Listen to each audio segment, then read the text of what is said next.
Friends become foes this weekend as Oregon State faces Utah. We take a look at the relationship between Gary Anderson and Kyle Whittingham and who has the edge. And the battle in the trenches will be key this weekend, with Utah boasting one of the best defensive lines in the country.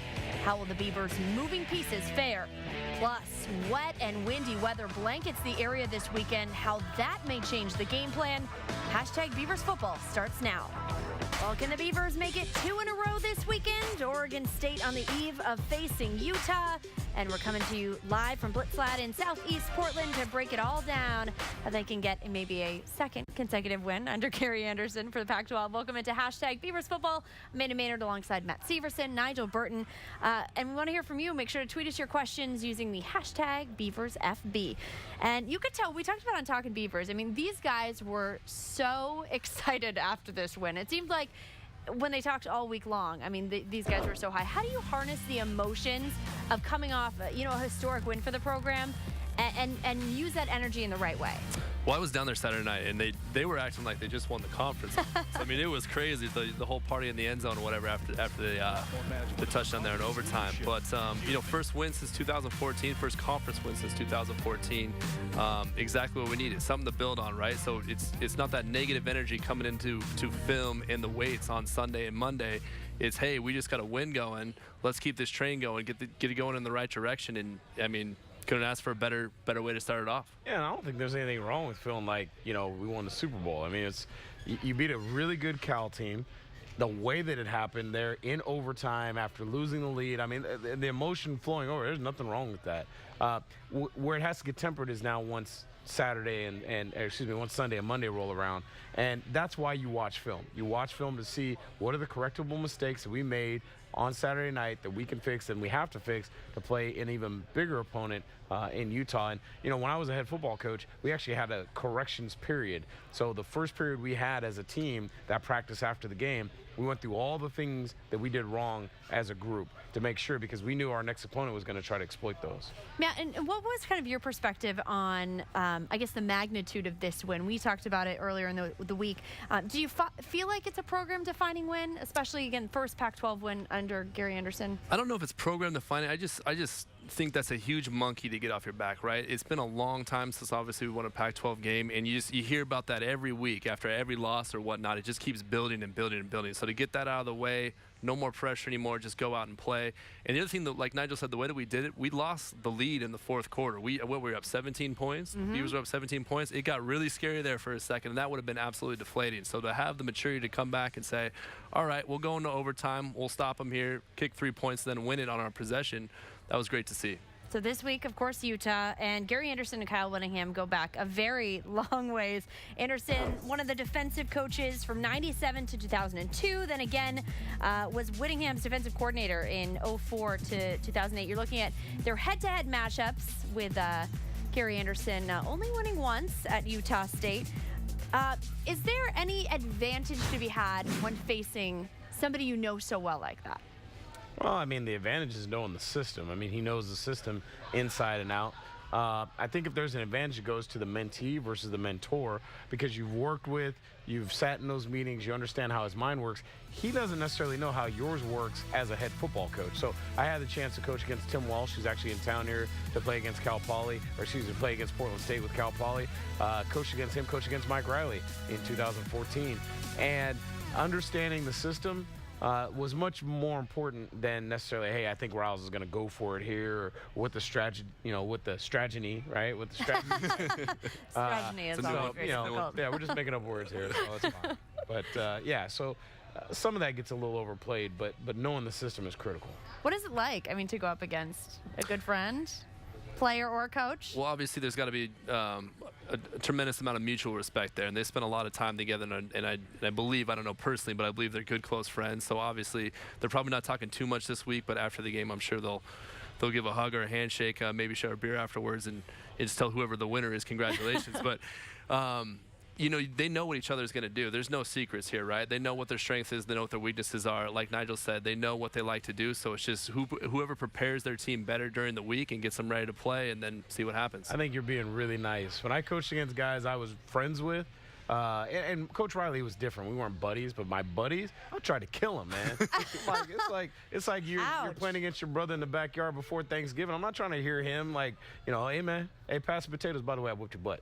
Like, so you make sure that that you put it on your buddies. Leave no doubt, huh? Yeah. I was trying to keep it family friendly. Trash talk leading up? Were you a trash talker? No trash talk, because well, maybe a text. Yeah, okay, that'd be about it. But no, not till after the game. All right, much more to come on the show. What the Beavers' run game needs to do to get it going against a stout Utah front. And up next, a look at Utah's banged-up offense. A player is coming out of retirement to rejoin the team. What effect that's going to have? Williams looks to throw into the end zone. He's got great leadership qualities. He's a true dual threat quarterback, can throw, can run. Williams keeps it, gets a block, gets a touchdown. Extremely intelligent, put up phenomenal numbers in junior college last year. Has Division I experience, has Pac-12 experience where he was at Washington, and so he brings a lot to the table. Looking in zone, lets it fly. It is caught. Touchdown Utah. Back here on Hashtag Beavers Football, and we're taking a closer look at the opponent, Utah. And here's quarterback Troy Williams' numbers against Arizona last week. 13 of 29, 245 yards passing, 1 touchdown, and 73 yards and 2 touchdowns on the ground. What makes him a difficult quarterback to contend with? You want to take this one, Coach? Yeah. I think he's the kind of guy who is pretty similar to Darrell Garrettson. I mean, when you look at his completion percentage, it's not enough to really scare you. He can definitely beat you with his legs. That scares you. But it's more how he gets the guys around him to play better than they really are. They believe in him. He's got moxie. He's got a great feel for the pocket. And when he does tuck and go, he's not necessarily a guy who's going to go 90, and take off and pull a Marcus Mariota. But he's a guy who's gritty. He'll run you over. He'll do those things, whatever it takes to win. And so that's how their games are pretty similar. Yeah, just watched him last week against Arizona. The first thing I noticed is he's tough. When he runs the ball, he means business, and he will do what he needs to do to make the play, and that's pretty impressive. The one thing, if I saw a knock on him, when he threw the ball down the field, he can make those throws. He can make all the throws and make a big play down the field. But a lot of times he missed some open receivers, or there's some opportunities there he kind of came up short on or overthrew a ball. So he can make a play, and he's a playmaker for him, but a little bit, like you're saying, a little inconsistent at times. I mean, seriously, Darrell Garrettson kind of looking in a mirror. I mean, that's really how their games are. They have the ability to destroy you. They have ability to kind of shoot themselves in the foot as well. So I think for Troy, the key is going to be to keep him in the pocket. Not the tallest guy in the world. He's much more comfortable moving around than he is kind of sitting still, as you can see by this. I mean, he's very comfortable moving on and throwing on the run. So if we can keep him in the pocket, and try to make him feel like he's got to pull a Vernon Adams impression, I think it actually works to our advantage. Now, they are dealing with some major injuries on the offensive end. They're down to their 6th string running back. Before, player Joe Williams, who played 2 games, was the starter coming into this year, before he decided to unretire. He retired after 2 games into the season. Then they called him up. Yeah, ongoing health issues. Nigel has maybe some different feelings about that.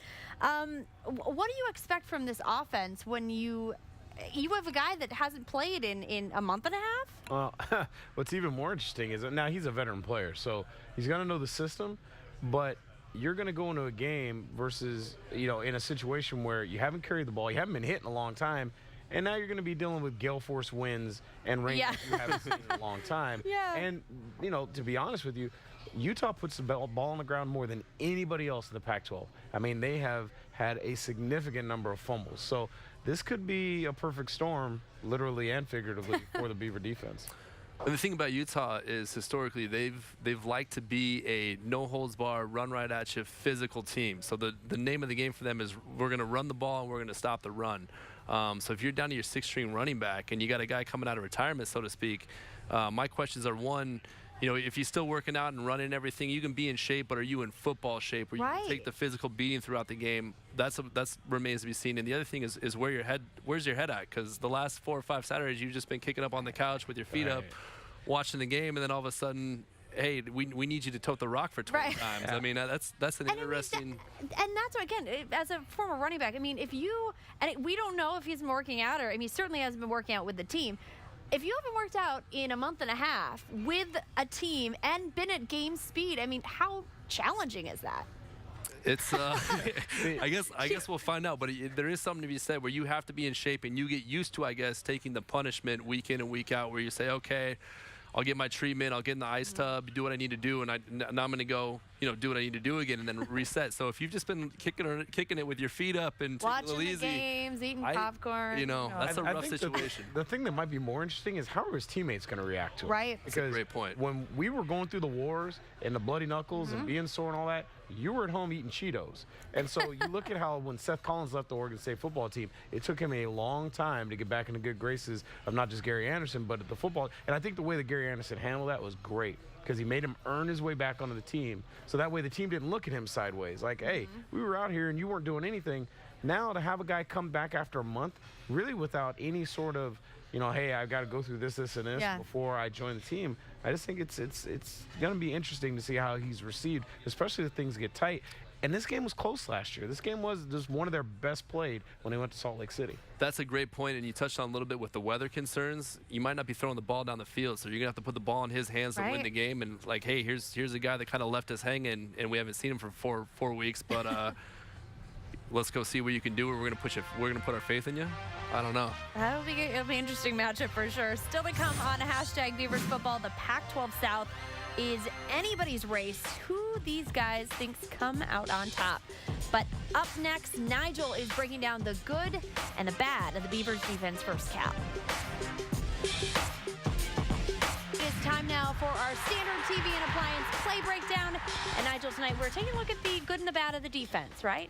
We are. So, no different than we did in the past, talking about what exactly the Beavers did well defensively. Obviously, a great effort against Cal, keeping Davis Webb in that potent offense under wraps. Let's start off. You can see exactly early on in the game, first series, the best blitzing teams are the teams that are able to give the same look with different outcomes. So here you see the Beavers with a look, 2 outside linebackers on the line, their 3 defensive linemen, giving an even look. Davis Webb doesn't know where the pressure's coming from, and as a result, Caleb Salo comes off the edge, untouched, creates pressure, and then here was the other thing that was huge. Treston Day-Cood doing a great job of setting the tone early with Chad Hansen, letting him know that he was going to have a long night. Now, you go to the very next situation, same exact kind of look. You got 5 guys on the line. I'm not sure where the pressure's coming from. This time, they will set the front again to pick up pressure coming from the top. A great thing to do now is to confuse Davis Webb. Doesn't know where the pressure's coming from, and as a result, he's taught that if pressure's coming from your right, throw to the right, throw to the empty area. He throws to the empty area, covered, another big stop for the Beavs. Now, this is what's got to get fixed. We've got 3rd and 2, 4th quarter, critical situation. Beavs need a stop. What happens? Cal runs the football, and 2 guys unblocked. Nobody touched him. 2-on-1. He's 3 yards behind the line of scrimmage. This play should be done, over with. It should be dead in the water. Instead, both guys miss, and the Bears get a critical first down. Those are the kind of things that the Beavers really need to make sure they shore up going into next week. And if you're Gary Anderson as a coach, I mean, how do you even, deal with missed tackles? Well, the biggest thing in that particular situation is make sure guys understand that if I've got a guy to my right attacking that shoulder of the running back, I don't want to be on the same side. I want to be on the opposite side so we can create a vice. The other things that I'm noticing a lot with the Beaver defenders is they leave their feet way too much. You don't want to have your feet ever lunge, and when you make contact, run your feet on contact. Those are things I think could really help their tackling. All right, now for a look at a pretty unique issue that could be facing both defenses this weekend. We're going to head to Mike Parker in Corvallis. Mike? Well, thank you, Amanda. To stem or not to stem, not as poetic as Shakespeare, but still a question. Both teams, I think, will be stemming. And last week, when Arizona stemmed on their defensive front against Utah, 8 false start penalties in the first half against a bit of a banged-up Utes offensive line.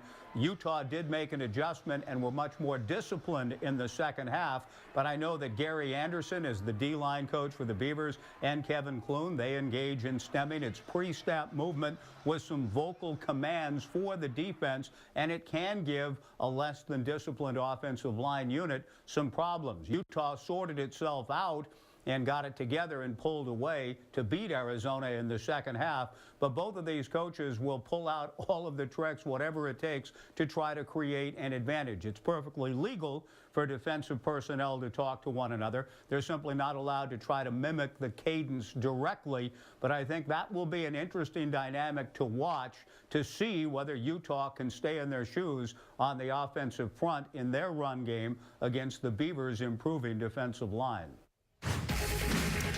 And Kyle Whittingham addressing the issue with false starts this week, saying a lot of those were caused by Arizona barking out commands on the defensive line. The referees said they were not hearing it, so they were not calling it. Again, he called them out post-game for doing it.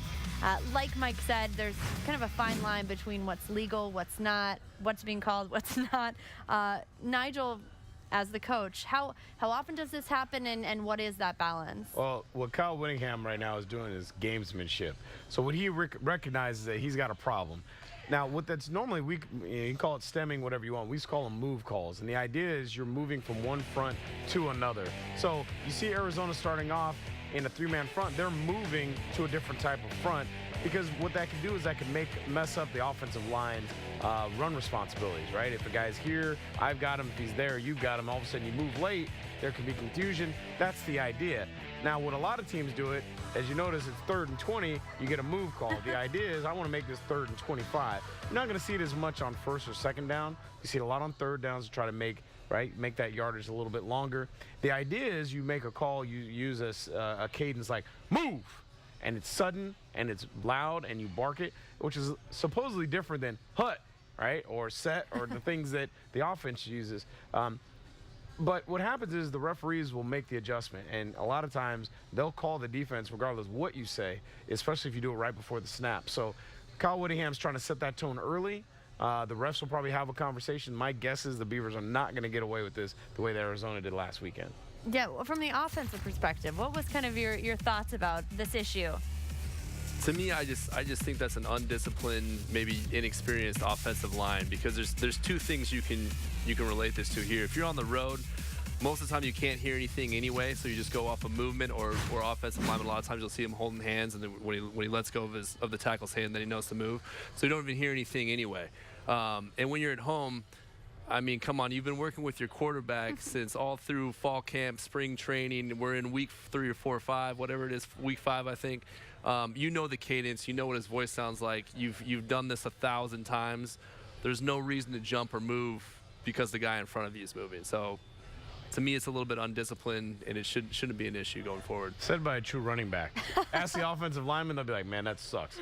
That's cheating. Well, I get 7 yards back. I could never hear anything anyway. Yeah, so I just went on moving. My job was simple. So exactly. Spoke like a running back. All right, still to come here on #Beavers Football, how this Beavers team can get the run game going. But first, a wild Pac-12 South race. Who these guys think will come out on top? Yeah, and take a look at this from yesterday. Crazy video from the weather, Crescent Valley playing. Of course, the weather's going to be a major concern tomorrow in Corvallis as well. We'll talk about that a little later in the show. Yeah, But, yeah. If those are your children out there playing, are you staying watching them? I'm gonna go. Yeah, sit just in let me the know what car. happens afterwards, Yeah, right? I love yeah. you. I love you, Cheer baby. from you from afar. This is why you play basketball. You know it's bad when there's no moms in the stands. Right. The bleachers behind there were empty. Yeah, If your totally mom's not empty. hanging around to watch you, you know that is a rough. Baby, I see you at basketball practice. Back to Beavers football, and we're taking a closer look at the Pac-12 race, both the North and the South. We'll start with the South, and this one is really wide open, isn't it? That's a very polite way of saying the South is a complete mess. Nobody knows.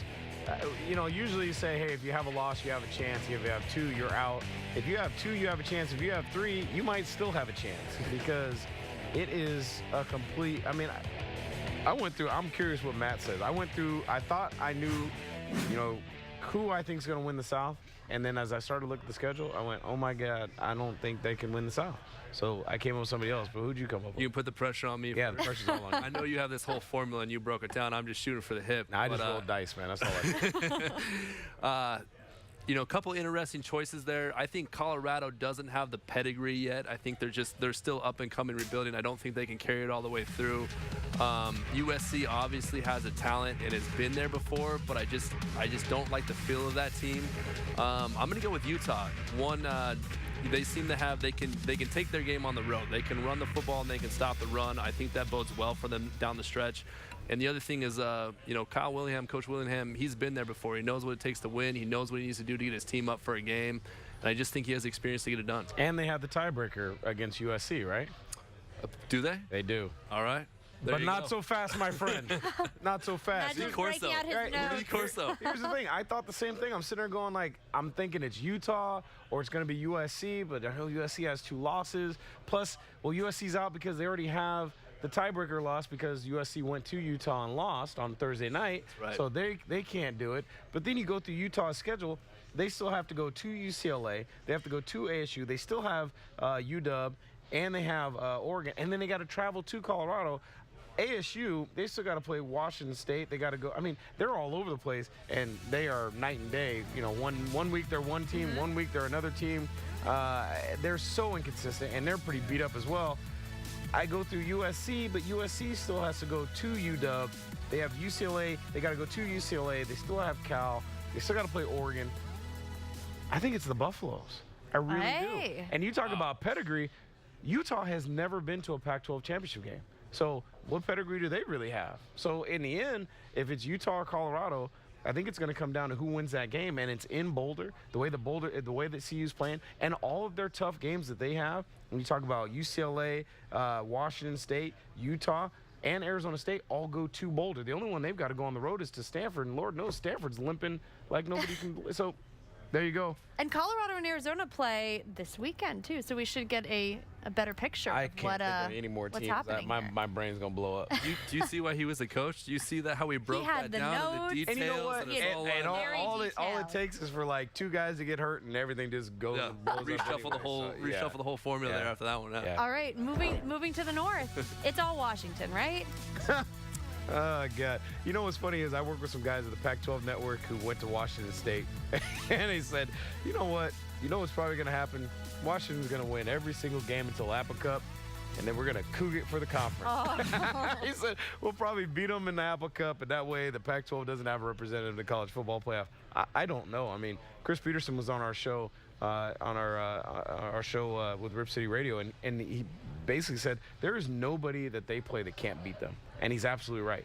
If Oregon State plays a really good game, they can beat them. If you can go down the list, and he acknowledged it. So they have to play their best football every single week, and that's a tough thing to do, especially with a young football team. And I know all the Beavers fans must love seeing Oregon State 2 above Oregon. Right. What is, between Oregon and Stanford, again, they've run this, division for the last 5 years. What has gone on with them this year, you think?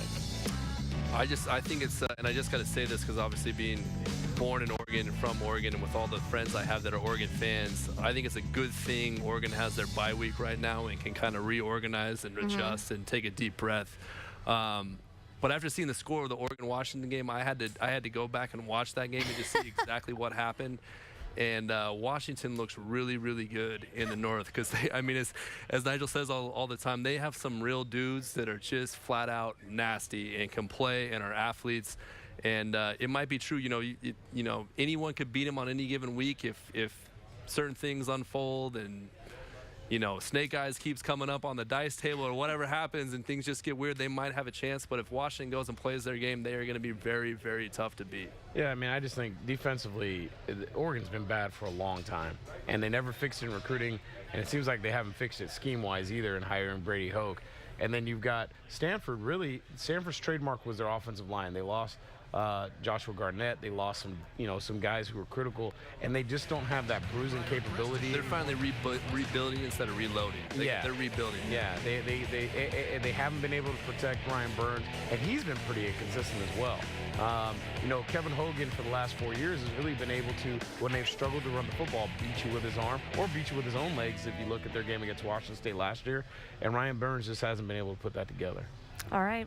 Oregon State fans, we have a giveaway for you. Make sure to stay warm at OSU games. You can win OSU swag by teaming up with the Beaver store to give you a chance to win this beanie, scarf, and hat. How to enter: follow CSNNW on Twitter, like this post, tag 2 of your buddies in the comments below, and the giveaway is open until this Sunday, right before midnight. And stay tuned for lots more giveaways coming your way. And much more to come. We are previewing Utah's defense. Is there an advantage for the Beavs in the passing game? And up next, what a day for the run game last weekend. What will it take for them to run the football successfully against Utah? Gary Anderson weighs in. Nall, first down. He gained 3 and dragged for 10 more. Nall, look at that. Running through tackles. More! He is possessed. He is still possessed. Good block by Stanton. Nall into the open field. 35-40. Nall to the 45 midfield. 45-40. Cuts back 30. 25-20. 15 to the 10. Nall to the 5. Nall dives for the pylon. Touchdown, Beavers. Well, no surprise, Ryan Nall has our Flat Tail Brewing damn good moment this week. Just incredible numbers versus Cal. 221 yards on 14 carries. 3 touchdowns. The Wrecking Nall is back in full force. And from facing one of the country's worst run defenses to one of the country's best, this week will really be a test for Ryan Nall and the rest of the running back crew. Gary Anderson discussed this week just what it's going to take to run the ball efficiently against Utah in our Toyota interview of the week. Ryan's ready to go. He's ready to go. I mean, Ryan is a way different situation. This is 300 and how many days different, and he's our starting tailback. He's our guy at that point. He was a player that we were trying to get into the system and see exactly where he was, and he grew as he went. But I can't, off the top of my head, remember why or why not, or he did or he didn't get. I can't remember that last year exactly where he is, but he's our guy. He's a highlighted back, and I think AP's played very well, and Paul's our guy too. So we got 3 backs back there, we expect, but Ryan will get the brunt of the load as long as that's his game, right? It's inside the tackles, it's pounding down inside, it's doing things. Do you have to try to do some more things on the perimeter? Well, you flip on the tape and take a look at those guys inside and see how many people have run. Here's tackle, here's a tackle. There's not a lot going on inside of there. Now, we'll try, and we'll see what's going to happen as we move through there and try to get them loosened up. But you've got to get the ball on the perimeter at times to try to get those big guys running sideways. So they'll come up with a great game plan, but Ryan will be a huge part of it. So we asked on Twitter which element of the offense will outperform the other this week against Utah, rush or pass, and an overwhelming amount said the run game.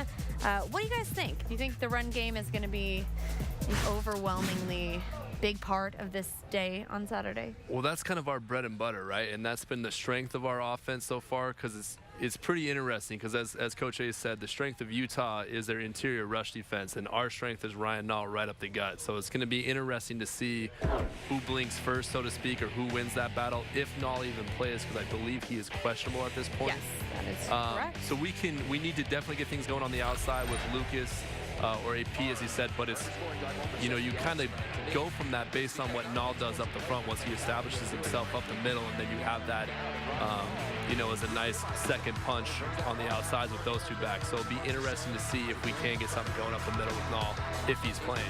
Yeah, how do you move the chains effectively against Utah? Well, I think this is one of those games where, it's similar to what I said about with Stanford and Washington when they played. You open things up in the pass game to really get your run game going, because if you go into it with a bloody knuckles mentality, it may not work for you. The problem is going to be the weather.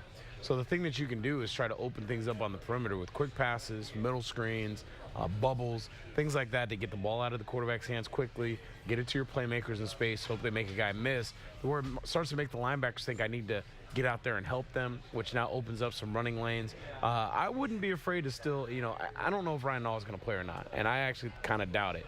Looking at, he was in a boot most of the week and some things. And so it's one of those things that the beauty of the spread is you're not really having to move people off the line of scrimmage. It's about taking angles, using guys' momentum against them, letting them take themselves upfield and out of plays. So I still think you can run their system without tweaking too much versus Utah. When you look at the personnel that, is backing him up, okay, Art Pierce, Paul Lucas was, in there a lot versus Cal. Who do you think gets the bulk of the carries, and how do they use them? Pierce, I think, is, again, I said this last show, he's a very talented back. I really like him. He runs exceptionally hard, and he's got a good lateral movement, puts his foot in the ground and gets uphill. If Nall doesn't play, and even if he does play, when Coach A is talking about running off tackle, he's going to have to play a big role. Lucas is your explosive guy and can make the highlight play, so we need him to show up 2 or 3 times, do something that's going to make SportsCenter top 10. That would be nice.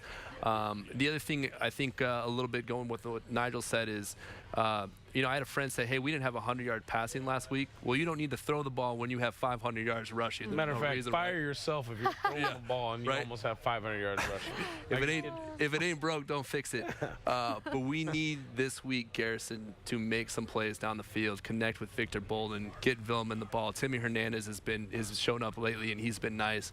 But we need to make some plays down the field to help that run game. And here's the thing, having played defensive back and having coached defensive backs for so long, when you have these kind of games, sometimes your passing game can take advantage because all it takes is a DB to slip out of a break, or when that ball goes up, the wind catches, hangs it up a little bit, and there's nothing tougher than defensive back having to transition, run full speed with his back to the football, and then have to find it when it's underthrown. So those are some things that actually can work to your favor if you understand how to play within the elements. All right, much more to come. But first, Doc is getting you ready for this weekend's game at the OSU Beaver Store.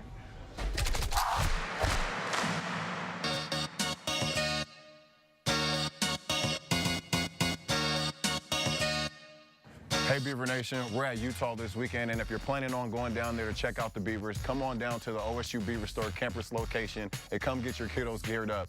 Check it out here. We have so much to talk about. Right here at the onesie section, you can carry around your little man like a football, and just like Coach Anderson is telling those running backs, carry that kid high and tight. We don't want them fumbling around Research Stadium, right? Also, this right here, I really do not know what to call it, but feel this material. It's lovely. On a cold day in Research, put your little one in there. They'll be all bundled up and ready to go, especially on third down. And for the princesses out there, there's nothing better than seeing an innocent little kid running around imitating the cheerleaders or the players. Right here, we have an Oregon State blouse and cheerleading outfit. Again, put your little girls in this, put your little fellas in the onesies that look like footballs, and come enjoy the Beavers as we search for more wins in the Pac-12. We have everything you need here and more at the OSU Beaver Store. Fans start here. Oregon State gearing up for a date with Utah tomorrow, and we're taking a closer look at the defense. And this is Morgan Scaley, who actually was coached by Gary Anderson at Utah. He was the defensive coordinator when he was a player there. He is now the defensive coordinator at Utah. Is there anything, as we were talking about a little bit about the Anderson-Whittingham connections at the top, from a former player going up against his former coach, is there any intangibles or anything that can be gleaned from that relationship? Well, when I was a player, I got my coaches fired, and I'm not old enough to have coached against any of my players, unless I go coach at a lower high school against Doc. So, no, not really, to be honest with you. The answer is pretty, it's the knowledge of the system, and Morgan is a heck of a football coach. For those who aren't familiar with Morgan's work, you remember that fake punt return thing that Utah pulled against Oregon last year? That was Morgan. So Morgan knows his stuff. He knows how to scheme you to death, and so he's a heck of a football coach. And he'll be a guy I think you'll see with the big headset one day as a head coach. And they have a phenomenal defensive line, second in the conference in sacks. What do you guys see as so challenging about this group? Because it seems like they always have, a tough defensive front at Utah. Well, Hunter Demick is a man. I mean, he's just a wrecking ball, and he does very well at establishing the line of scrimmage on the run game and imposing his will. And then when he has a chance to get off the quarterback, I mean, he does that up there with the best in the country. But you know, they seem to put an emphasis every year on getting after the quarterback, playing tough, physical defense. And they always succeed at it. So it's going to be a challenge for us, especially our offensive tackles, to see if we can give Garrison some time and open up some running lanes, because that is a major area of concern this week. Yeah, I mean, it's Sack Lake City for a reason. I mean, that's what they call it. And they get after guys. To be honest with you, there was a guy that wasn't even on the graphic, Lowell Latulele, who his brother's star is a star in the NFL and was a star there at Utah. So the crazy part about their top 4 defensive linemen there at Utah, all from the state of Utah, born and bred. One of the guys, I think Peta, is actually from Provo. So turned down BYU at home to come to the University of Utah. So, you know, that homegrown talent, those guys take a lot of pride in what that place has become and the jump that they've made. As far as the passing defense goes, you know, they've got a lot of experience back there, but they've given up 6 touchdowns in the last 2 games. Is that, again, something that Gary Anderson has to be looking at to try and exploit back there? Well, I'll be honest with you. A lot of teams have given up 4 touchdowns to Cal. So that's not an exclusive list there. The Arizona thing was pretty interesting. I mean, the very first play, they blew a coverage and went yard. And once they got things under control, when you look at their secondary, I mean, they are talented guys from top to bottom. The guy who kind of intrigues me the most, because you know, obviously, I like the big corners, and they've got a guy in Brian Williams, who's 6'3", 205 pounds, number 14, is a dude. I just love the way he's long, he plays aggressively. A bunch of those guys have multiple picks. So, but once again, when that weather starts kicking in, it's always going to be interesting is how you play the football in that situation. Trey Griffey had a night for himself, Ken's son, on Saturday, and I think he about had 100 yards receiving. But really, like Nigel said, they hit that one big play early when a busted coverage, and then they had 14 points, I think, until late in the third, early in the fourth quarter. So there was really a good 2.5 quarter section of the game where Arizona's offense didn't really do anything. Utah maybe bent, as we say, they bent a little bit on defense, but they didn't break. They maybe haven't let a 20, 30-yard play, nice little short little drive, and then shut them down. So, you know, going back to, we're going to need to make some plays down the field, but they have a talented secondary, and it's going to be a challenge for the Beavs. So I would anticipate there's some things that I would anticipate. All right, deal with some that man defense we'll talk about later. All right, up next, we're getting these guys' ingredients to victory and a look at how this weather is going to play a role in this game. And don't forget to join us next Wednesday for Talkin' Beavers. We'll break down the aftermath of Utah-Oregon State. Remember, Talkin' Beavers every Wednesday at 7 p.m. And we have a Twitter question from our friend Robert. He says, great win for the Beavs, but what happened in the fourth quarter? Of course, talking about the Cal game, Cal adjustment, tired defense. Quickly, guys, what is your take on that? I just think you have a young team that's on the verge of their first win in 2 years, and everybody just got a little tight. You saw Seth Collins drop an easy screen pass on a 3rd and 5. They had a first down all day long on, and the long run by Cal, you had both safeties looking at receivers like that was their only responsibility, and didn't notice there was a running back going by him until he was 5 yards behind him. So just a little tight for a team trying to get its first conference win in a while. Yeah, I mean, they found themselves in a situation they hadn't been in before. So up by 17 in the fourth quarter. It's like, what do we do now? So what happens next? But now they understand they need to finish games, and I don't think you'll see that happen again.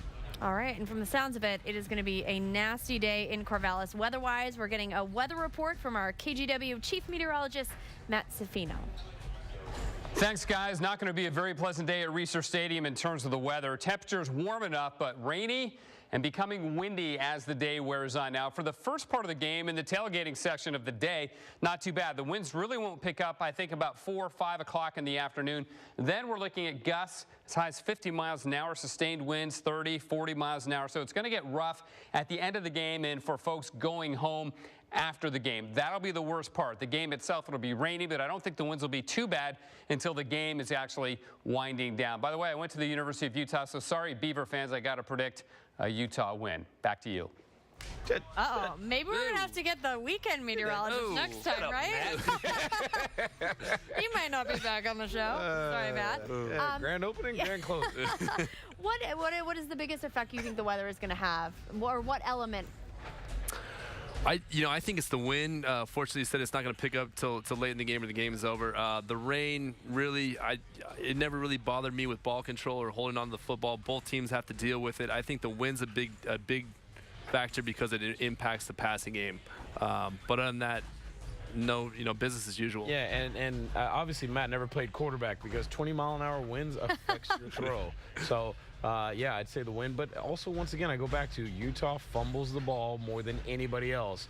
And any sort of rain or wetness is going to also affect that with new running backs as well. All right, time for our Papa John's ingredients to victory. Remember, if the Beavers score a touchdown in the game, you win the following Tuesday with Touchdown Tuesday. Just use the promo code BEAVER7 for 50% off your order at papajohns.com. All right, Matt, let's start with you.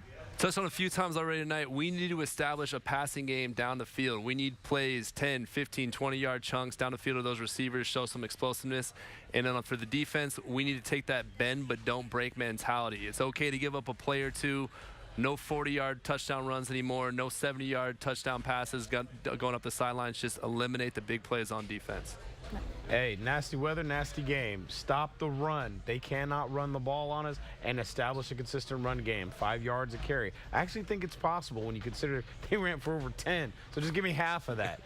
So honestly, I think if you do those two things in this particular game, as nasty as it's going to be with the type of style of play that these two teams like, I think it'll be a good day for the Beavs. All right. Hopefully this time, next week we're talking about another win. Man, hopefully it doesn't look like that. Right? It doesn't look like that. Need more that looks a little better. Good luck if you're going to the game, right? Bring some ponchos and stay warm.